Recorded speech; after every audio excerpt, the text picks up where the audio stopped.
And I'm just really excited to be on this call with you guys. Can I get in the chat box where you're all from? If you're able to type, please just let me know where you're dialing in from. Me personally, right now, I'm actually in Houston as well. I just moved here in the summer in June from Minnesota. This opportunity allowed me to be able to do that. It was one goal I had for myself last year. I said I wanted to be somewhere warm in the winter, and I'm very grateful that I was able to move here. Because in Minnesota, it's snow on the ground right now, and I'm like, I'm very blessed that I can look outside and see no snow. So just kind of going a little bit of about my story. I'm not sure if anybody on this call was in IM, but I was in IM from the time I was 19 to around when I was 22. And I had quite a lot of success, as far as learning the skill set of trading, and then also building an organization. I had over 500 something people in my organization. But with me, I felt like, and in part of me, I just felt like it wasn't as many people on my team necessarily getting results as far as with trading. And it was just a lot of people coming in more so focused on, I see somebody wants to come in. A lot of people more so focused on the quick money aspect of it. And I started learning more about like longevity and looking at like, what do I want to be in long term to also generate multiple streams of income and to also have more funds to fund my trading account. And so around that time, I was just searching for things after I decided, okay, I wanted to leave IM and just trade on my own. And I didn't know what to do. I was 23, or 22 at that time. I had dropped out of college. I was playing college basketball, but when COVID hit and I was, feeling like I was doing pretty well in IM, I dropped out of college. And so at that point, I was like, dang, I've been self-employed for a couple of years. What do I do? And so I started seeing people around me get involved with financial services. And I saw Prince Donnell, if you know who that is. He's somebody who I consider like a social media mentor of mine. He launched a life insurance company and he started speaking about the importance of life insurance. And around that time, my uncle had passed away and he didn't have any life insurance. And we were struggling to have a GoFundMe and actually even pay for his funeral. And it was like everybody in the family was struggling. And so really, we couldn't really have a funeral. The church ended up letting us use their sanctuary to have a small memorial service. And it was at that time I started doing more research and I found out that financial services out of any other industry, like you can ask Siri right now, hey Siri, what industry creates the most millionaires? And she's gonna say financial services, right? So I don't know if she might've just did that right now, but yeah, so financial services creates the most amount of millionaires out of anything just because of all the different streams of income that you can actually accumulate as well. And so I got licensed, I believe about mid-November of last year. And I got started around late December, more so like first week of January, because Christmas, I didn't really do, as much around Christmas. And from then, my first month, I actually made $10,000.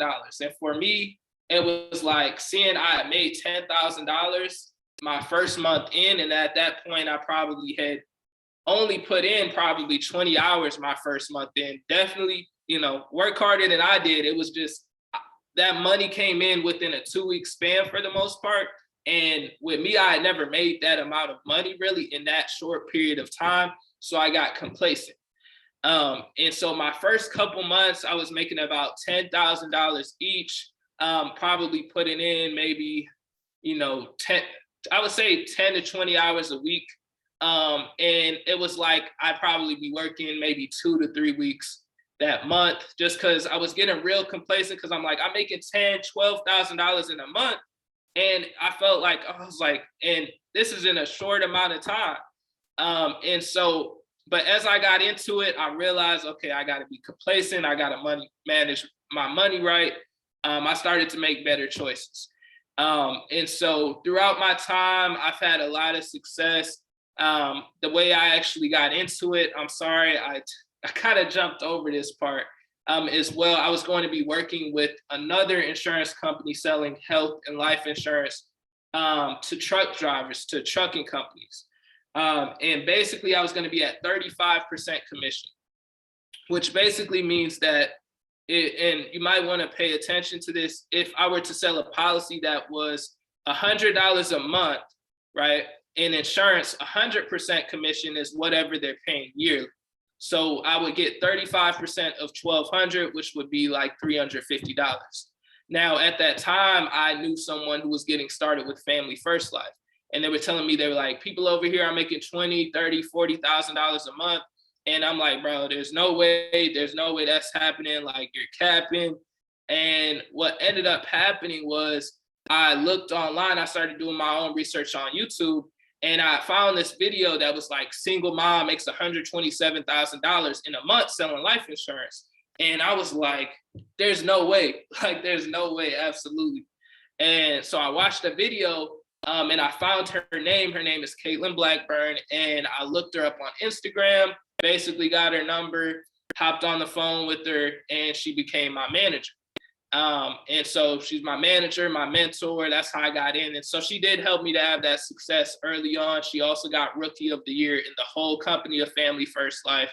And so I jumped from 35% commission to at Family First Life. You start out at $1,200 not $1,200, 100% commission, meaning that if I sell, which the average policy is $100 a month, I'm going to make $1,200, right? So you can see how you can make money pretty fast, or in a short amount of time. You know, you sell 10 policies in a week, you just made $10,000, right? But how it works is you get fronted 90% of it up front, right? So you get fronted $900, and in the last 3 months of that year, you get paid as they pay into it.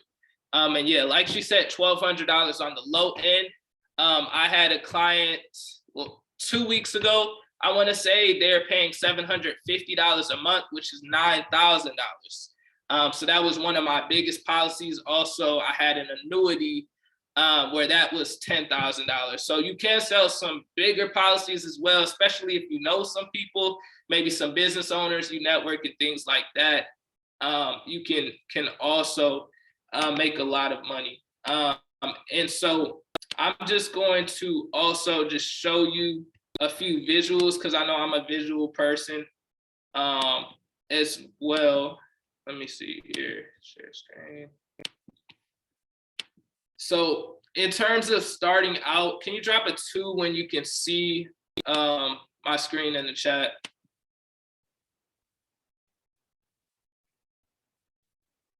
Just drop a 2 when you can see my screen. So in terms of starting out, so I know I said you start out at 100% commission. The more that you issue pay, or the more insurance you sell, your commission level goes up to where, for example, my biggest month so far was $30,000 in September. $30,000, that's 115% commission level, right? So instead of, let's say you sold a policy that was $100 a month, instead of $1,200, you're probably making about $1,500 off of that policy. If somebody is paying $300 a month, and that would normally be $3,600, now you're probably making around $4,200 or something like that as well. So it's a very aggressive compensation.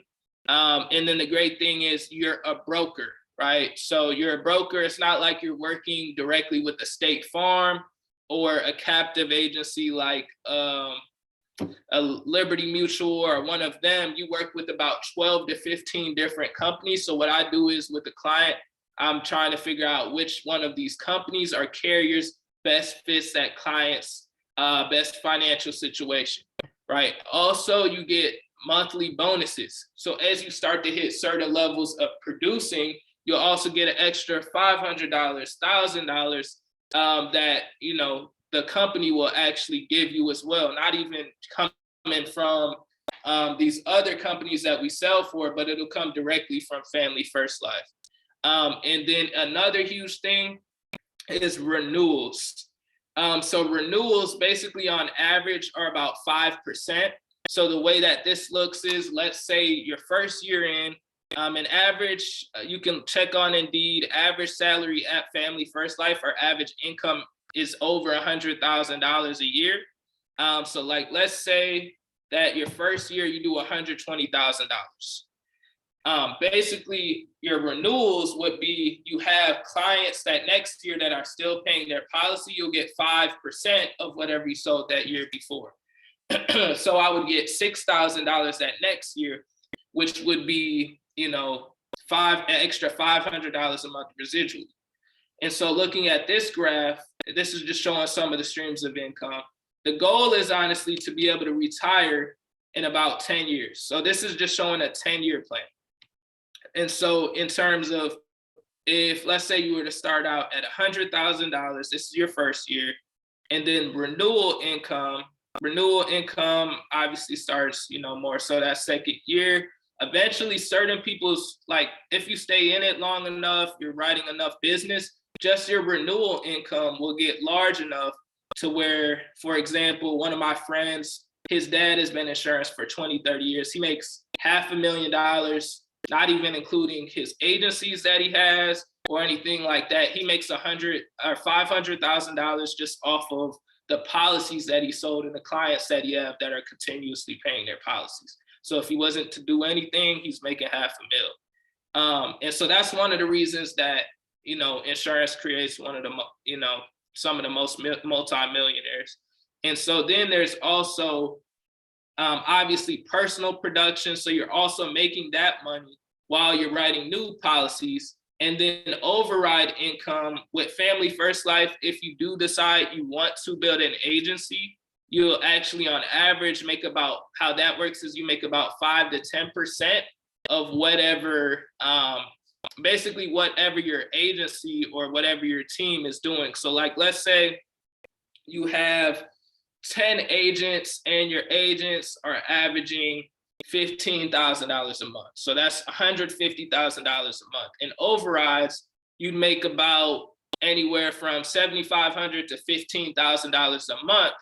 Also, in overrides from just helping your agency to be able to make money as well, right? They're making money, you're making money as well, right? So that's one of the reasons that I did like this opportunity, because you're not making money just off of getting people in terms of, if you do want to build an agency, which is not even necessarily pushed or anything like that. There's not even really many like building calls or anything like that.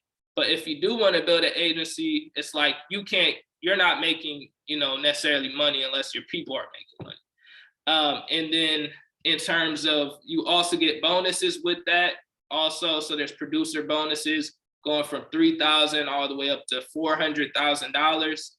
And then also a great aspect of the building side is basically, once you build your agency up to where you're doing at least $1 million a month, and I know one of my managers, Bowen, he's 25 or 26, he's been doing this about a year.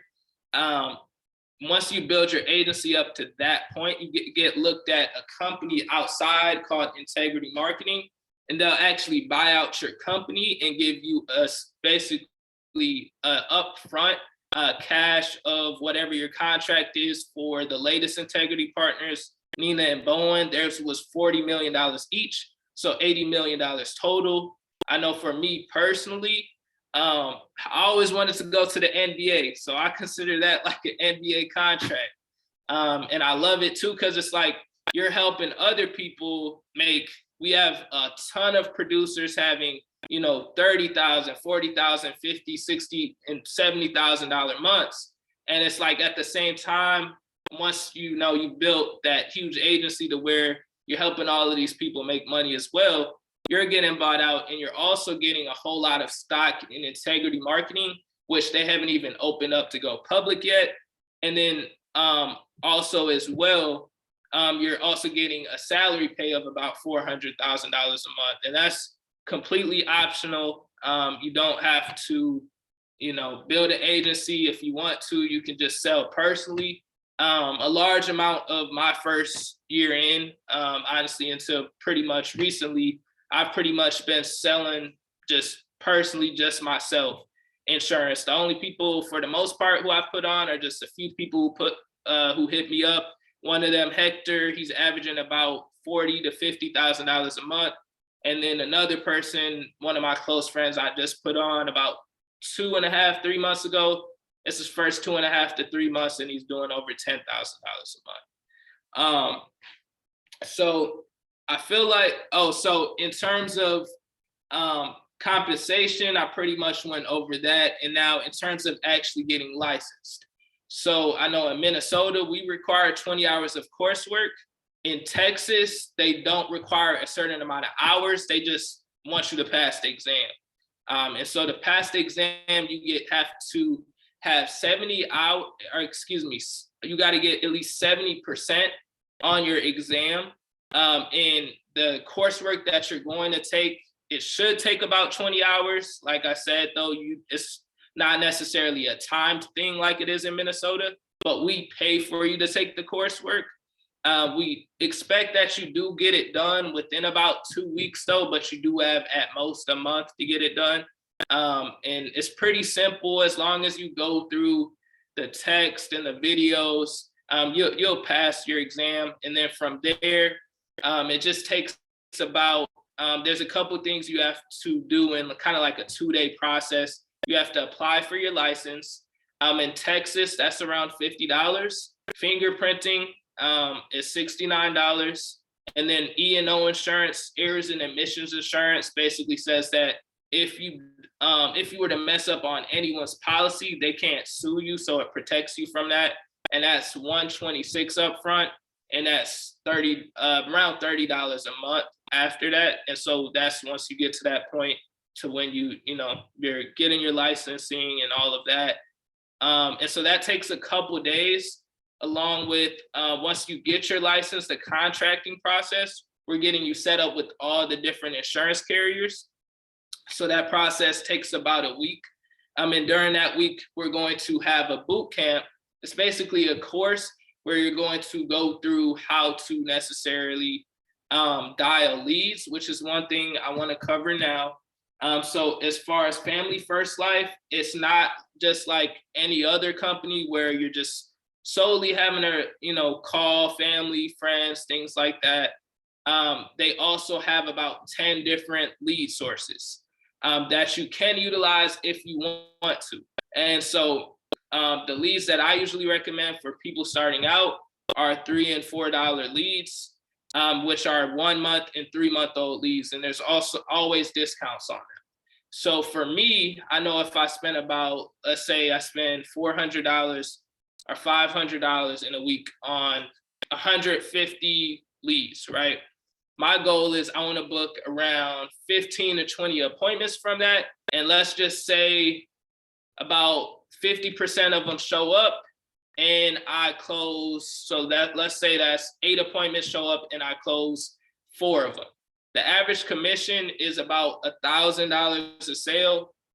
So I just made about $4,000 off of a $500 investment, right? So that's pretty much how that works as far as leads. There's other types. They have live transfers to where they'll call in and somebody will literally transfer over the call to you. Those are a little more. But if you do want to utilize the leads, that's the form you're able to use. For me personally, I'm good with social media, so I like to create my own leads. There's no business investment with that. And then I also, just referrals and networking and things like that. So a majority of people in Family First Life do just solely buy leads and call leads, but it's really more so what works best for you.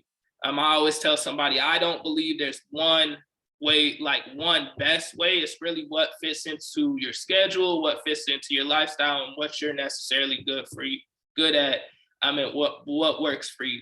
But yeah, for getting started with Family First Life, there's no initiation fee to start with us. You just have to simply get licensed.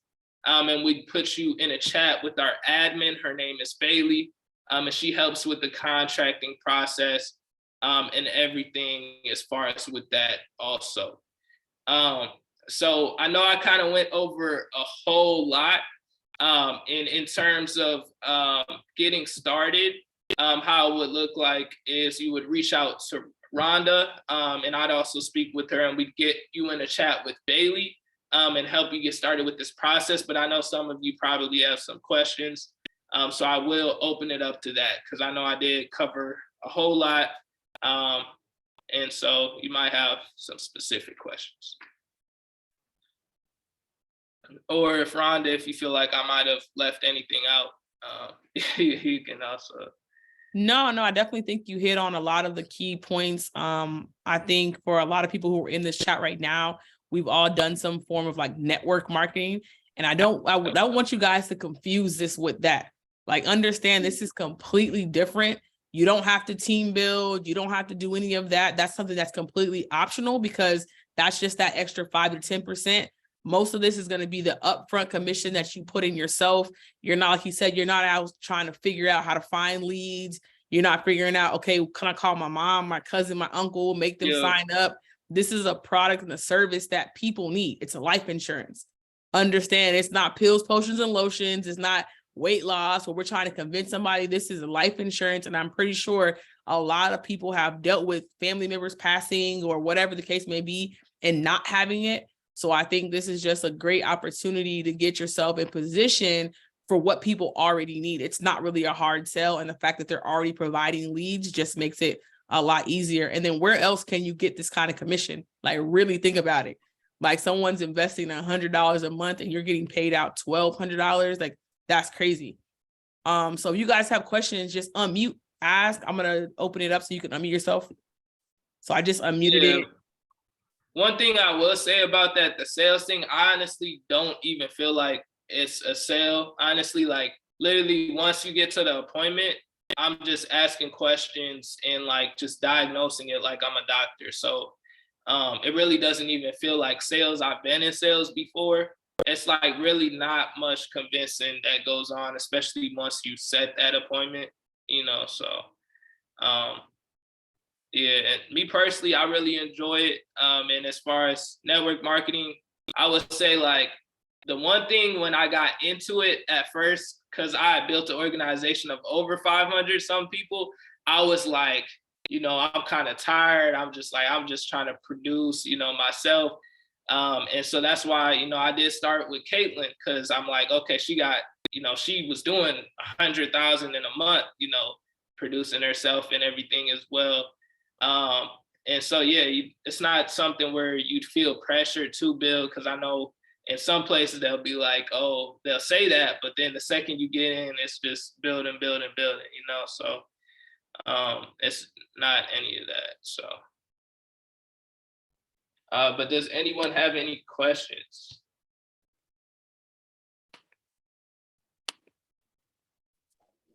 I got a question. Go ahead. All right, so I understand. I get where y'all coming from. It's a pretty dope opportunity. But I do have one question. Like, could you give me an example on how you were like, you'll get a lead and you'll like move forward with that person? Like, what does it consist of, like, when you're talking to them? Okay, yeah, no, that sounds great. So with a lot of us, we use either phone burner or call tools. Me personally, I use call tools. So we have a CRM. I'm not sure if you've ever used a CRM before, but basically I'll put all of my leads in there. I have a headset. And so there's different times if you're dialing to set, you can either set in-home appointments or you can set virtual, and you get to pick which counties you want to necessarily dial in. So what I like to do is, especially after I switched from phone burner to call tools, it's like it does everything for you. So I don't have to sit there and like even press the button to dial the next person. I'll sit there and read a book, and then I'll just hear somebody like come in my headset, and that person's information will actually like load into the script for me. And literally all I'll do is read off of the script.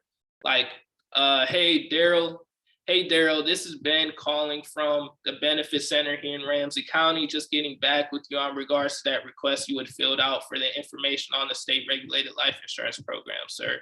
You put your date of birth as 08/23/1964. Is that correct? They're saying yes. And then from there, I'm like, okay, we can get this out the way. Everything we're doing now because of COVID is virtually. If I'm doing virtual appointments, I'm saying that it's done virtually. If you can go ahead and grab a pen and a piece of paper, we'll knock this out your way. Boom, and I just dive straight into it.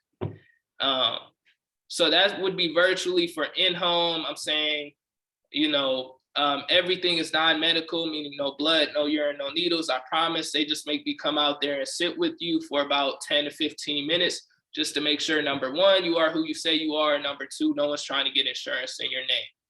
So I do have a pretty packed up schedule for tomorrow. They have me seeing about 10 different families, but it does look like I can squeeze you in at 4 p.m. Does that work for you, sir? And then, just kind of going in from there. So did that answer your question? Yes, that answered my question. Thank you, bro. Right. Yep, no problem. Good question, Monster. Anybody else? Yeah, I have a quick question. So, Yes. how does the payouts work? So is it kind of like passively throughout the month, or is it like upfront? So everything is upfront, but it depends on the carrier in terms of exactly when. So the main two we use are Americo and Mutual of Omaha. And so they'll actually pay you 2 days from when you submit the application if they're approved.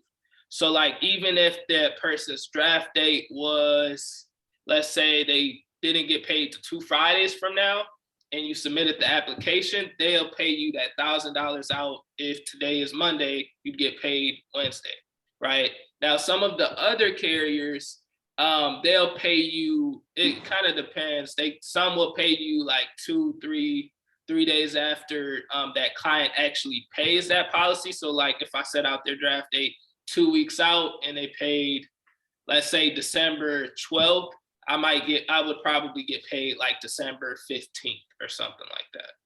Does that make sense? Yeah. Second question, like what is like an average work week like? Like your first week. What does that work week look like? Getting everything started. So like full-time, part-time.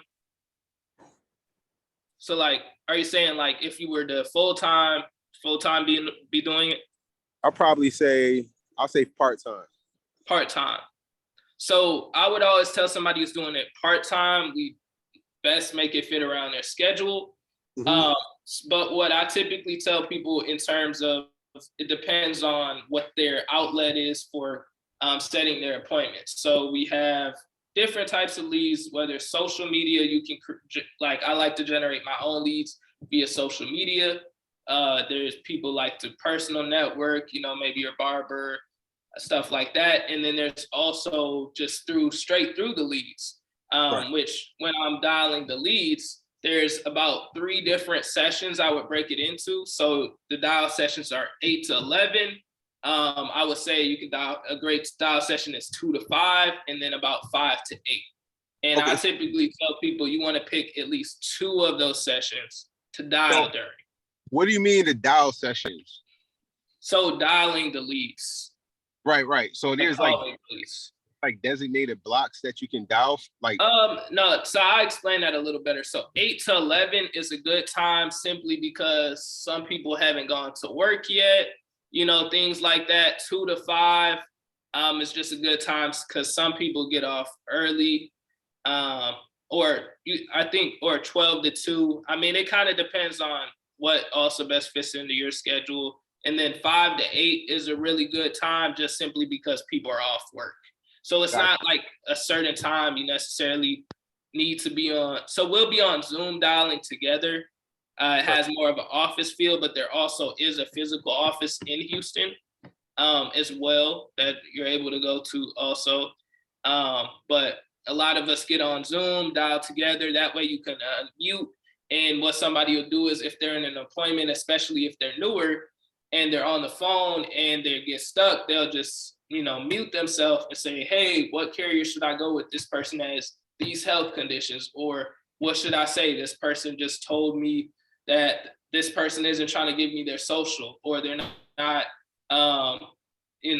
they're, just certain things like that. And, we'll coach them up and they can just unmute themselves and say whatever we told them to say, and help them along the way. So those are more so dial sessions, but, in between that, like for me personally, I am doing things like, necessarily managing my clients' info in terms of, okay, this is this person's draft date.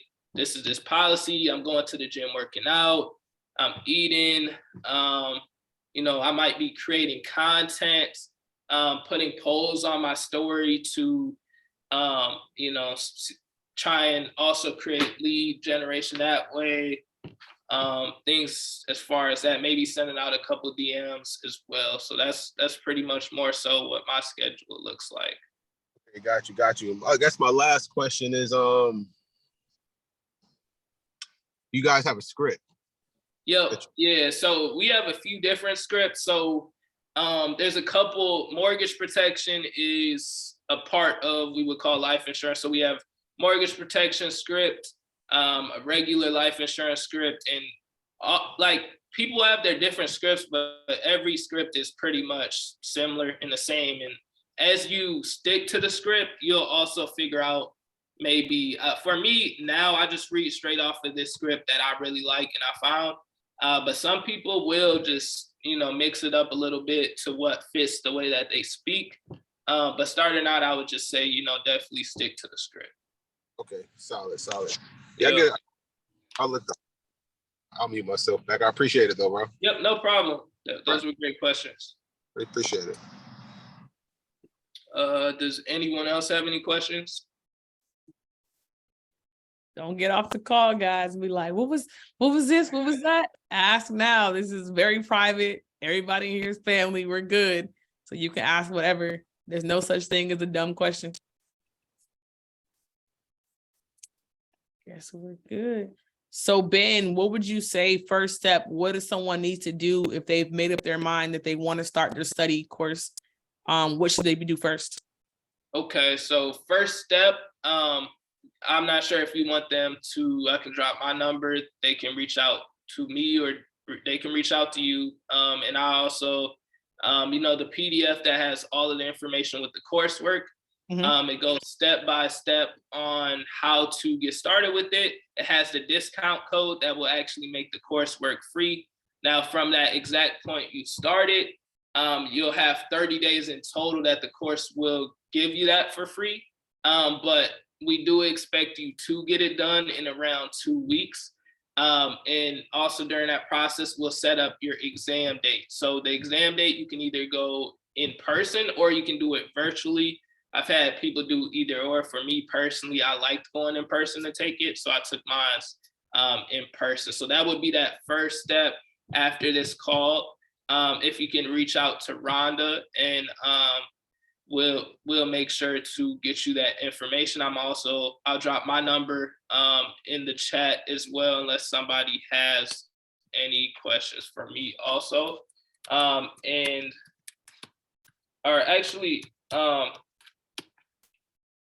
What I'll do is, Rhonda, I'll put you both in a group chat with Bailey. That way, I'll put you both in a group chat with Bailey. If everyone can just message me if you want to get started, and I'll make sure you have the coursework tools. And I'll put you in a message with our admin, Bailey, and she'll also help out with getting started with the rest of the process also. As far as, she'll just need a little information, your email, just to shoot you over some information you'll need as far as getting started. So. And something, Ben, that I know you and I spoke about was doing some kind of study sessions before people took their courses. Took their exam, to make sure that everybody's on the same page. We're not leaving anybody behind. Some people may not be good test takers.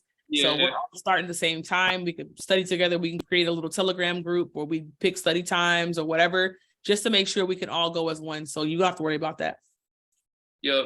Yeah, definitely. We'll be checking up like me personally too, I love to check up and just, cause I know it can be like, for me personally, I know once I got done with college, it was like, dang, I got to read it, you know, go through a little bit of text again, you know, or like I honestly enjoyed learning it, but I do understand for some people it can be like, oh, I don't really like reading textbooks. It's not a textbook, you know, it should only take you 2 weeks, but you know, I'll be there to also help motivate and just, you know, help you to stay, you know, on task as well. So Perfect. Well, Ben, thank you so much for your time. Like I tell you all the time, like I appreciate you being transparent, keeping it real, giving us to us. Someone at your age, man, there's so much more in store for you. You're doing amazing things. Thank you so much. Guys, if you have any questions, shoot me a message. If you want to get started, shoot me a message so I can get you in the group with Bailey and we can get your coursework started. But I'm ready to get this thing going. I'm starting with you. Again, I did my research. I studied, I checked it out. I studied Ben. I studied the company. I studied the whole thing before I even made this decision. So I'm going to be starting with you. I'm going to start my coursework tomorrow and I'm going to be doing it all the way through. So hopefully I'll be taking my exam here in the next 2 weeks and knocking it out the park. So again, thank you so much, Ben. Have a good night, everybody. I appreciate you getting on and I'll talk to you soon. All right, good night. Appreciate y'all. I appreciate y'all. Thank you, Rhonda. All right, bye.